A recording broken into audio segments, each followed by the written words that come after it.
there's no such thing, I would say, as a bad experience within the context of learning. It's only win or learn. That's the way I frame any situation. You either win if that's what your desire is, or if you lose, that's an opportunity to learn.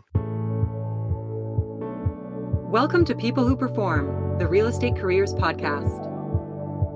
Each episode will bring you conversations from business leaders and up-and-coming stars in the commercial real estate industry in Canada.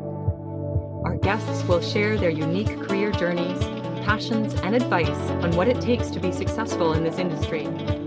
This podcast is brought to you by Highview Partners, connecting people who perform in Canadian real estate. Since launching his career in real estate in 2007, Mark Halkias has climbed his way from a building operator to a director of property management. He has worked across office, retail, and mixed-use assets, including the iconic landmark site of the Distillery District in Toronto, all of which has influenced Mark's broad skill set and his hunger to learn. He holds an MBA from the University of Ontario Institute of Technology, and he sits on the board of directors at BOMA Toronto. In this episode, Mark talks about his passion for the industry, the role that family and education has played on his professional development, the decisions that have helped to elevate his career, and so much more. So sit back, relax, and enjoy the next 40 minutes as I connect you with Mark Halkias. Mark, welcome to the People Who Perform podcast. Thank you very much for having me. I know I'm joining some quite esteemed company, people who were on your panel previously, so glad to be here. I want to rewind the clock to 2007, and you are taking your first steps in the industry. Can you talk to us about the transition into real estate? Where did it all begin? Probably started much earlier than that without me even realizing it, but when I first started in the real estate industry, the first position I got was a summer position working for Crown Property Management, and I was given the title of Junior Building Operator, which in hindsight, now that I understand a little bit more about operations, was probably a glamorous title for the work that I was actually doing. So it started off as a summer position, and I think I can remember back to minimum wage being about $6.85 at the time, and Crown was paying considerably above minimum wage for someone of my age, and it was a great position for the summer. I got to start working in buildings and understanding from a very kind of rudimentary level how things worked. I remember sitting in the operations room with the operators at the property, and seeing the work orders just start rolling in around 8:30 in the morning, and we'd wait and the phone start buzzing. And so you really do start to get an understanding of the stuff that people in the operations field deal with, and some of their challenges and the demands on their job. And I guess it worked out all right for me. I was a summer student for a semester, and then, or for the summer rather, and then school started back up. I was going into my fourth year, I think it was, and Crown was good enough to kind of invite me in the office to help out with some green building certifications. It was Go Green at the time, and so they brought me into the office to help out with some of the building certifications, and it all kind of grew from there. That ended up developing into a full-time sustainability role, and I ended up doing that for 3 years, and got into kind of property management a little bit more purely as an assistant property manager, and all the while through kind of always trying to think back to my roots when I was plunging toilets or changing light bulbs and cleaning storage rooms and whatever else I had to do as a summer student. But just being mindful and picking up on all of those things and those lessons, incorporating those into my thought process and my decisions and my understanding of the business as I took on new challenges and new positions. Well, you certainly come a long way, shall we say, and your career has accelerated since then at quite the rate when you compare that to most property management professionals. in Toronto. In 6.5 years, Mark has gone from an APM to a PM to a senior PM to a GM and now a director. How did this happen?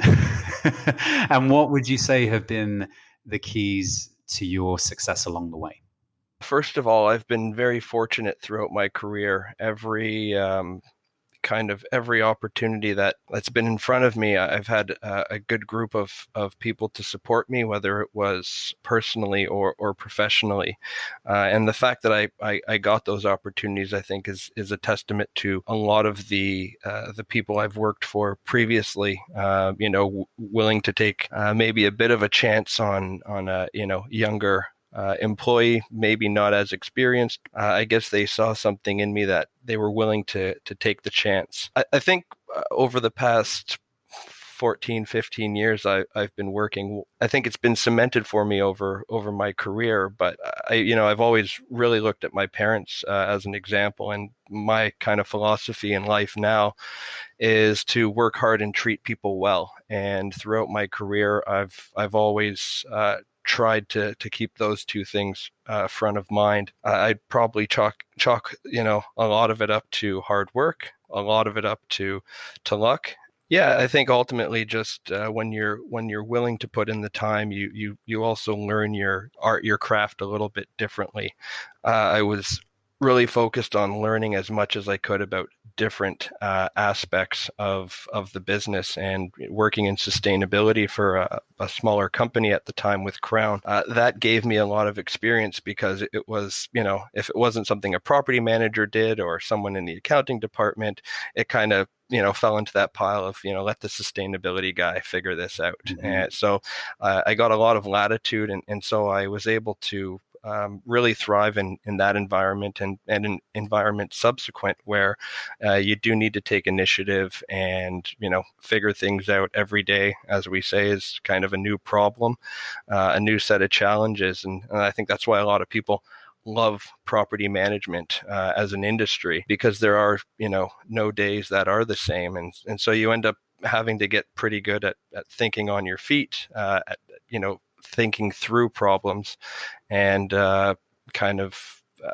coming up with good solutions. So a lot in there, but I think, my secret has been, hard work, treat people well. And I think when you do that, you build good relationships, you build a good reputation for yourself. And if you're consistent in doing that, then you're kind of a known quantity to anyone who's thinking about giving you an opportunity.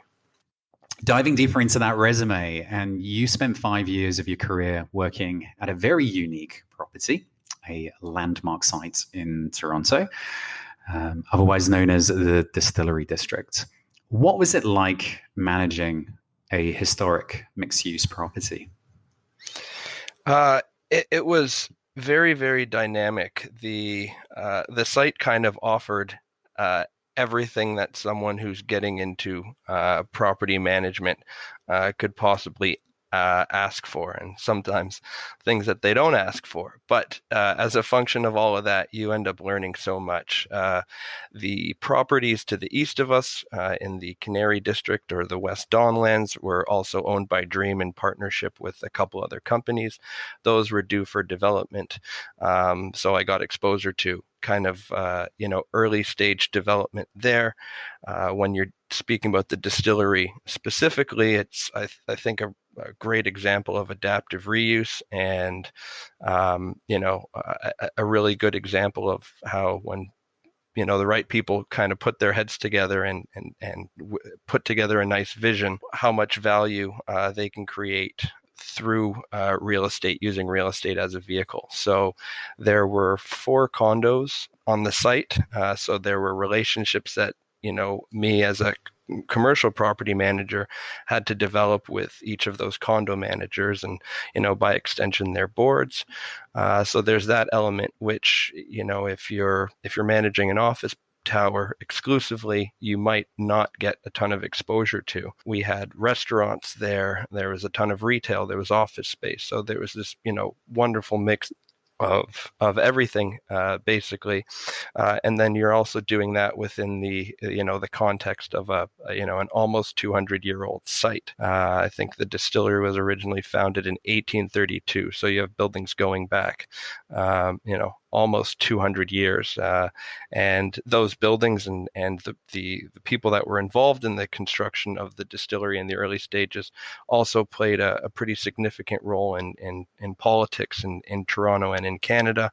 So there's this historic element to it, and there was just such a kind of a wealth of things to learn, and no construction project ever comes without its hiccups. Well, you can imagine what that's like in a building that's 20 years old. Now multiply that by somewhere around 6 or 7 times, and you're dealing with different types of construction, forms of construction that were not always super well documented. So there was always things to learn.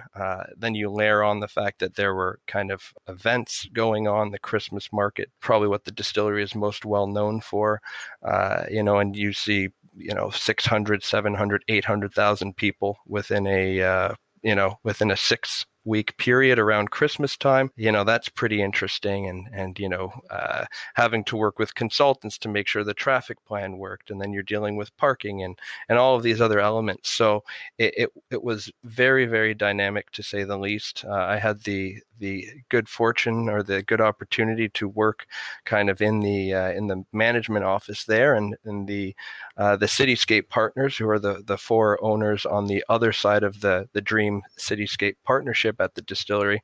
I got to work basically side by side with them for I think I was there for about 5 or 6 years, and all of them are super intelligent guys that know the business really well, and so it was like I had tutors, or it felt like in architecture, in planning, in leasing, and legal elements, and then marketing and event planning and all of those types of things. So it was a super dynamic property. I learned so much there, and I think working there really kind of spoke to my personality, because I've always been the type of person to want to take on new challenges. And when I was younger, my mother always used to say that I used to take things apart just to see how they worked, and then I'd figure out a way to put them back together. And so this is working at the distillery was very much like that, because you needed to understand each of the components and how they operated, and the nuances of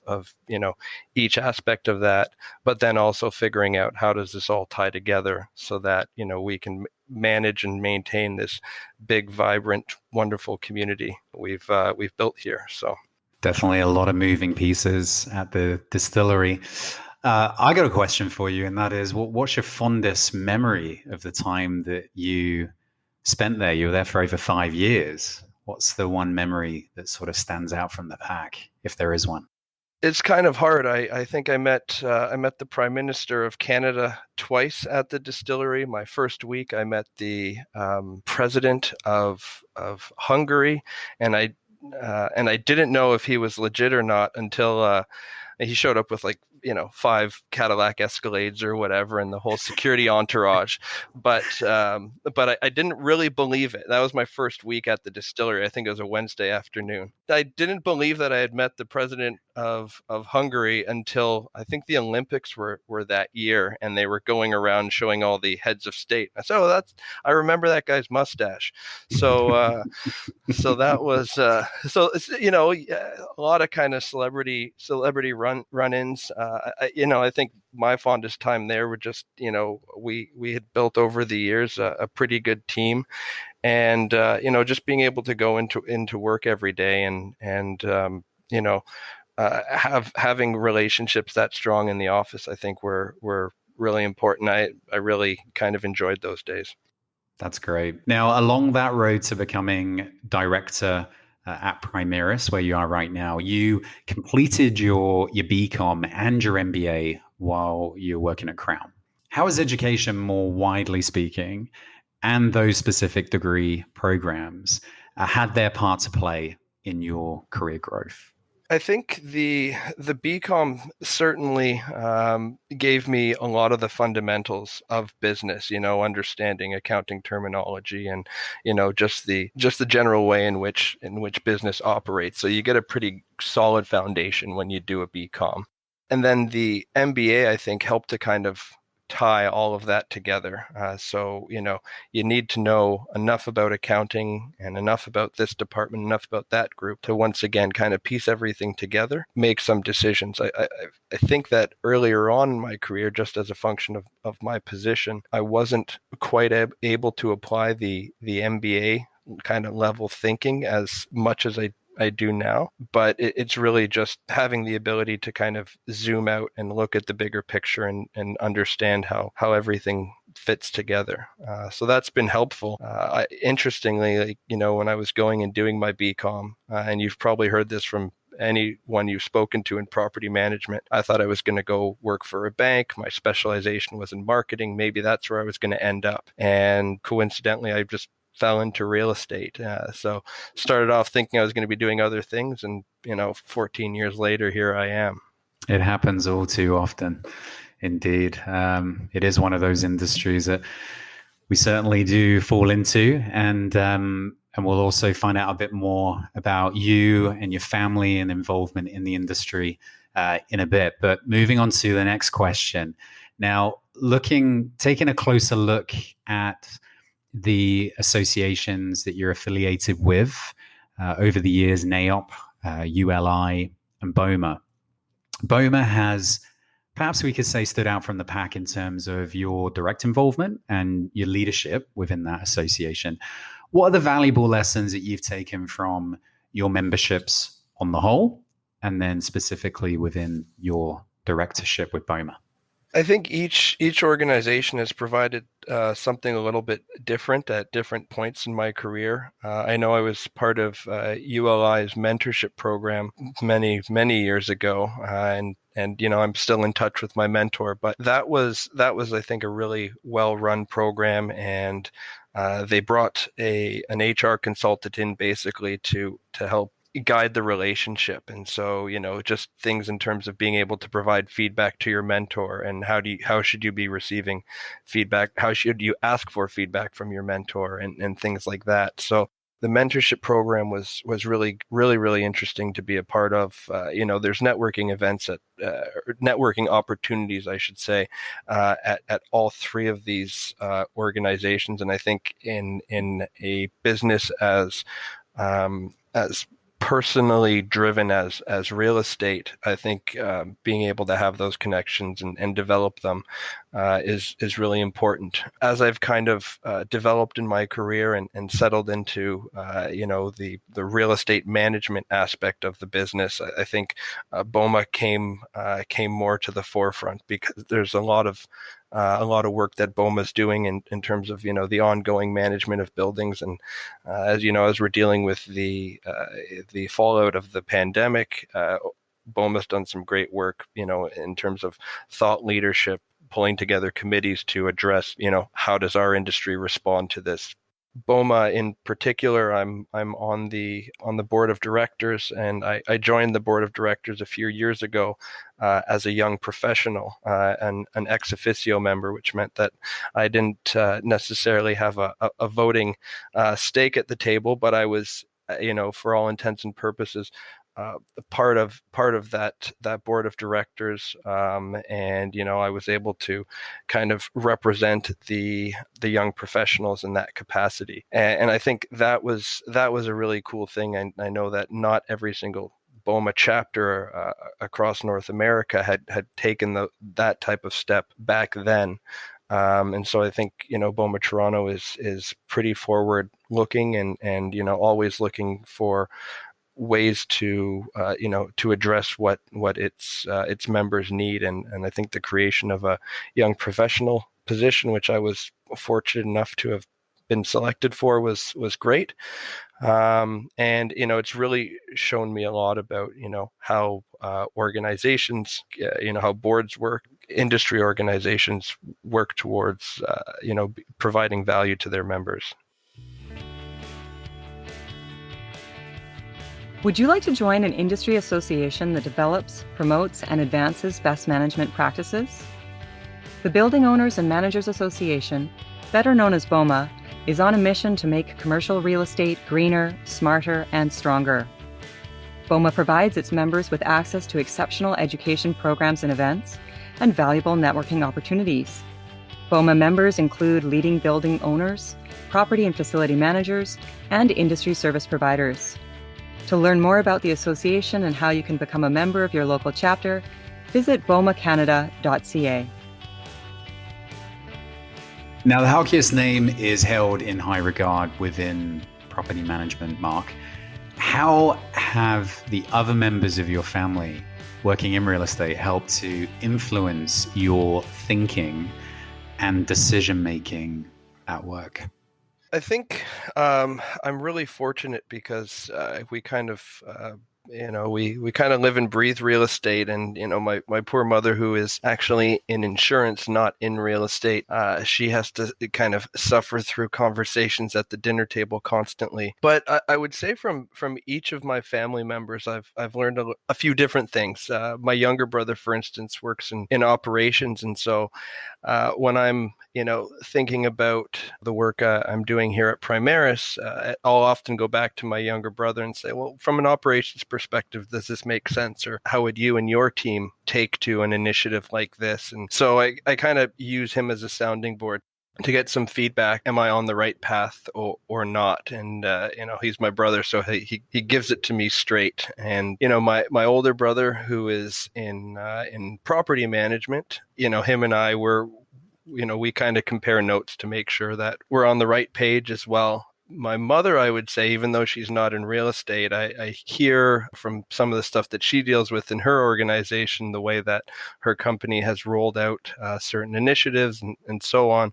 And I always try to take notes from that to say, okay, well, what's working for her, basically the end user of the real estate, what's working for her and what didn't work for her. So I try to kind of take mental notes to figure out if I want to roll something out, how are the people who are using the real estate at the end of the day going to feel about that? And then, my father, who is, I think, fairly well known in the industry, he's got tons and tons of experience. And so whether it's a very specific question or an existential one, I often find myself picking up the phone to call him and get his read of the situation and how might he navigate a situation. And having been through it for many years before he usually has some really good examples that he can point me to. And, sometimes they're firsthand examples, so I can benefit from his learning. So I think everyone's been, in the family, whether they work in real estate or not, have been pretty helpful in informing my thinking and allowing me to kind of navigate through some uncertain situations.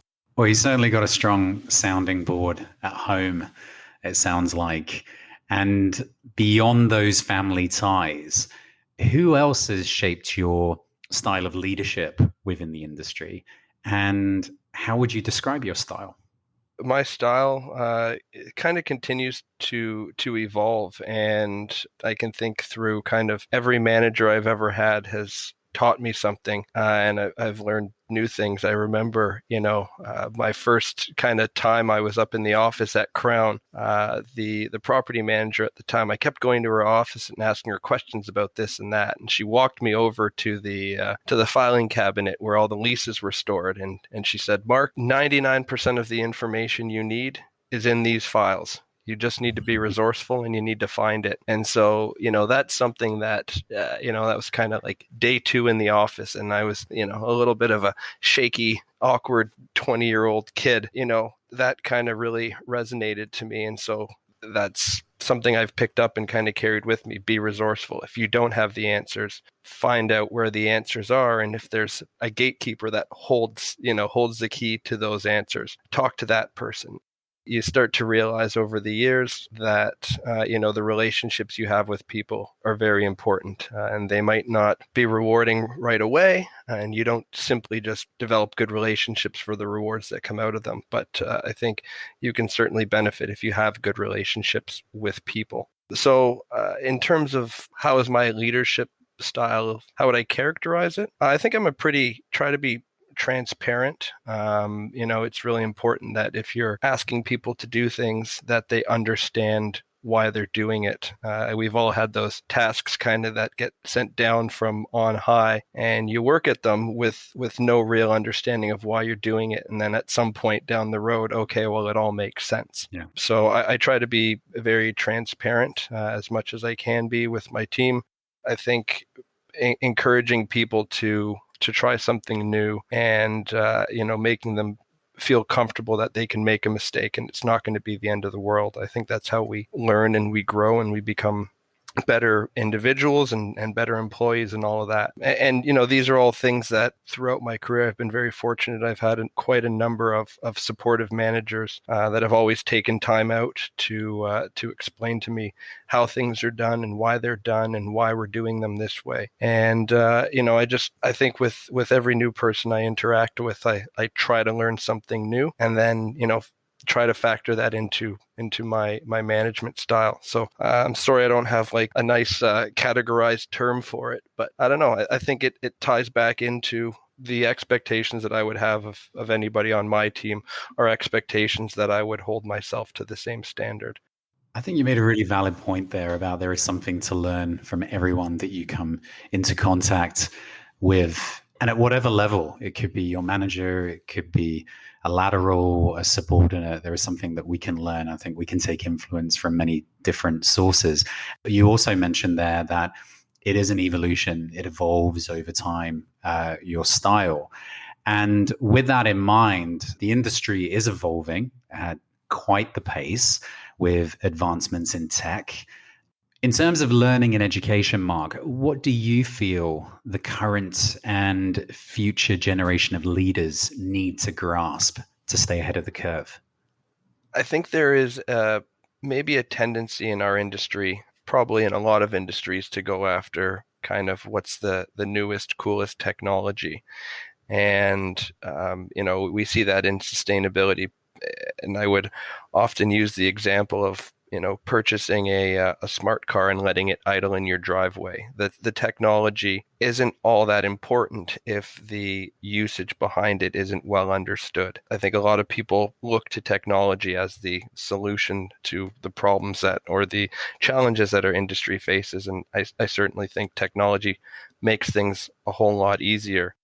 At the end of the day, I think where we're going with education and knowledge, it is, I think, ultimately an understanding of the data. Like, data is going to be really important. It's important now, and it's going to continue, I think, to be the commodity or the currency on which people trade.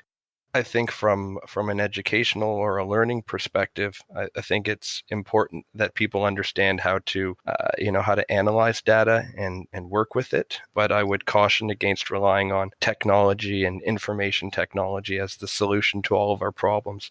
I think when you boil it down, it still goes back to that. My belief that property management, our industry, real estate, is very much relationship based. And so any experience you get that helps you to, build stronger relationships and be better in whatever role it is that you're doing, that's good experience. I now have the benefit of a few years in the professional world, and anyone who's younger than me, whether they're kind of working at Tim Hortons like I used to do, or some other job, people may see as, it's a minimum wage job or whatever. There's a huge amount of things that you can learn from, when you look at managers at places like that, customers, understanding how to interact with customers and people. There's no such thing, I would say, as a bad experience within the context of learning. It's only win or learn. That's the way I frame any situation. You either win, if that's what your desire is, or if you lose, that's an opportunity to learn. And I think if we look out to future leaders in the industry, what kind of people are they going to be? I think they're going to be people who are willing to take on new challenges, have experience with a lot of different things. I remember being told that, years and years ago, the property manager kind of did everything at the building. So they would lease the space, they manage the contracts, they do the marketing, they do all these things. Over time, departments have developed, and so you have someone that specializes in marketing, someone who specializes in leasing, and kind of supports the property manager in that function. I don't think that structure is necessarily going to go away, but I think if you want to be a successful property manager, or basically successful in any aspect of this business, you really need to understand how all of those pieces fit together. So I don't need to be a leasing specialist, but I should be well versed enough and should have some experience in learning in that department that's going to help me to, at least communicate in the same terms, the same understanding that other people who specialize in that have. So it kind of goes back to, the whole idea of not having to be an expert in one thing. The property manager is very often a generalist, but having a broad enough understanding of things that you can pull it all together and make sense of it. Because at the end of the day, that's I think the way property management as a business very often works. All these different departments work on their thing, and here you go, Mr. or Mrs. Property Manager, roll this out.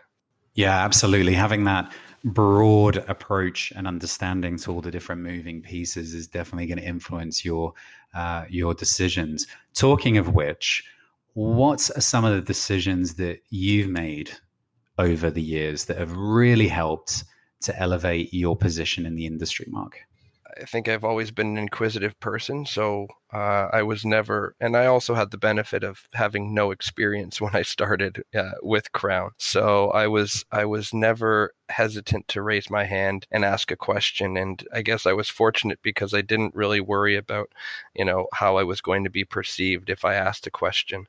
I know some people might tend to shy away from questions because that's it's a sign of vulnerability, and you're admitting that you don't know something. So I guess that's kind of stuck with me. I do still ask questions, and sometimes a lot of questions, but that is really just to help me understand things a little bit more. And I think raising your hand if there's an opportunity that comes up, or just I guess speaking up when you're interested in something. Like I said, throughout my career, I've been very fortunate, and the timing of some things you can't write.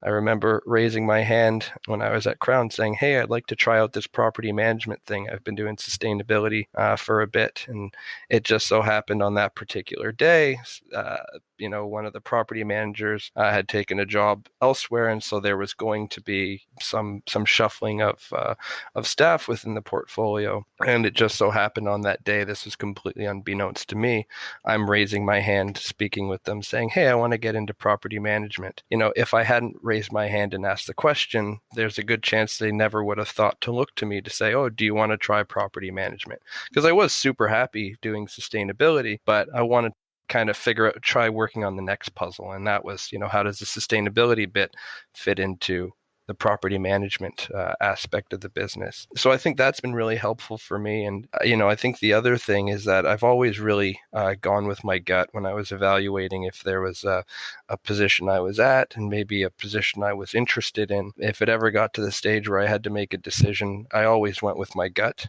And I think that's a really important thing. These days, I feel there can be a lot of noise when we're making decisions. And, if we just kind of sit down, reflect ourselves, and just say, okay, well, what is my gut telling me? I think your intuition is probably one of the best tools that you have, and you're actually born with it. Don't underestimate the impact of kind of intuitive decision making. In addition to raising your hand and trusting your gut, I think it's important to remember that interviews are a two-way street. Very often, people spend a lot of time preparing for interviews so they can impress the interviewer, but they lose sight of the fact that the interviewer is also interviewing with them. More recently, applying this mindset to my most recent interview with Primaris prior to joining them really helped me strip out some of the emotion and the anxiety that comes with the interview process, which allows you to make an objective decision by, allowing you to really get into those important questions about who is this company, what is their mission, how do they treat their employees, what is the culture like, and all of those things became very clear to me as I was interviewing, because I was able to take an objective look at the information as it was coming in. So I think ultimately that helped me make the right decision and landed me where I am today. Having a strong compass and navigation tools as well to guide your decisions sounds like something that you've certainly grasped over the course of time. On the contrary, what would you say are some of the choices or decisions that perhaps you may have framed differently, knowing what you know now? It's a bit of a tough one because, I hate to be one of those people that says I don't have any regrets. But I think when I look back on my career so far, I don't think there's been a day in my career that I haven't enjoyed what I was doing or who I was working with. If there is a decision that I regretted, it wasn't big enough for me to be able to recall after all these years. And once again, I think it depends on how you frame the situation or the outcome. If you go back to, you either win or you learn. I certainly did have some kind of missteps in earlier parts of my career, and I probably will have some in the future. But I think the most important thing to me is to be able to maintain the perspective that, okay, not everything's going to go my way all the time. When it doesn't, as long as I have a mechanism in place for understanding why it didn't go my way, I can figure out how to deal with it next time. And like I said, there's no such thing as bad experience. As long as I can maintain that type of focus on those decisions, I don't think I'll ever really have any regrets. Are you looking for a recruitment partner that understands your unique hiring needs and can truly represent your business to the market? When you work with Highview Partners, it will feel like an extension of your company. Our process is proven to help you find exceptional talent, which we accomplish by understanding your company's values and culture first. We then commit to a strategic plan, navigate any challenges, and find the candidate who fits the role and your company best. Together, we will help you build a winning team. To discover more about our services, contact us today or visit us at highviewpartners.ca.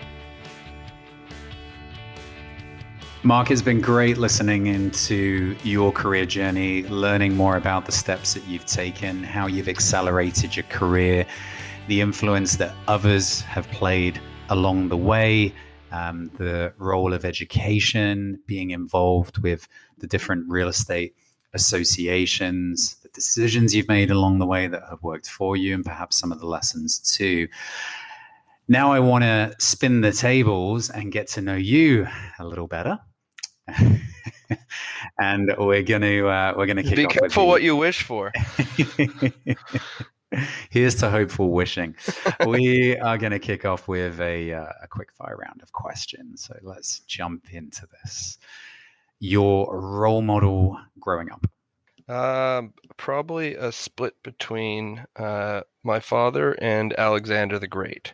A new skill that you've recently acquired? Well, apparently I'm a procrastinator. I bought a motorcycle a couple of years ago, and that's in pieces. But the hope is that I'll develop the skill and the knowledge to be able to put it back together and get it on the road. How many years ago did you take it apart? I don't want to talk about it. Next question. The book you recommend most for others to read?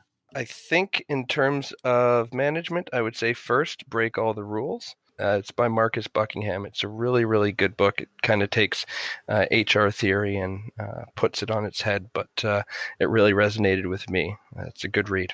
Favorite music bands? Pick one from North America and the other one internationally. I would have to say from North America, City and Colour, Dallas Green. That's a go-to.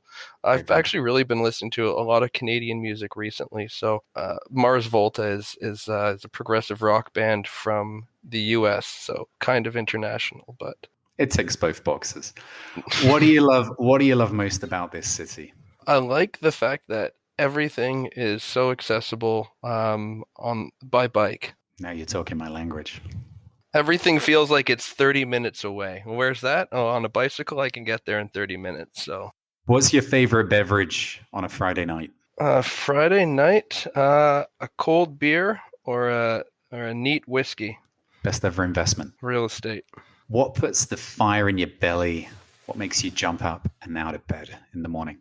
I think I like being around people a lot, and being able to have really kind of good experiences with people, coming into work and kind of building those relationships. I really, really enjoy that. It's a relationship-driven industry indeed. Your proudest achievement? I don't know. Is there that many to choose from? I don't know. I just don't. I don't. I remember putting a list together when I backpacked Europe, all these things I wanted to do, bungee jumping, skydiving, all of that. And so I was able to do all of that. But I think, once it's in the rear view, it doesn't seem like much of an achievement anymore. You got to pick one. Proudest achievement. Okay, I mustered the courage to go skydiving. You did? Yes. Where did you do that? Just north of the city. I actually went with my older brother, Christian. He wasn't so good with heights, but he was super eager when I suggested it, so I couldn't back down at that point. The competitive nature of the Halkias family continues. Favorite quote? A quote that I heard a few months ago that kind of always stuck out to me. It was something to the effect of, don't worry too much about apologies, because those that matter don't mind, and those that mind don't matter. Mm-hmm. So I think it kind of just reinforces, be who you are and be comfortable with that. And the people who get you, they will, and the people who don't, they won't. So let it be. Let it be. Well, that's the end of the quick fire round. You survived. Well done. Congratulations. Only barely. I still want to know when you got that motorcycle. About 3 years ago, yeah. It'll be done soon. Now that brings us to the final question, and that is, with all that you've experienced during your career to date in real estate, if you were to highlight those big lessons and pay it forward to the next generation of industry leaders, what would they be?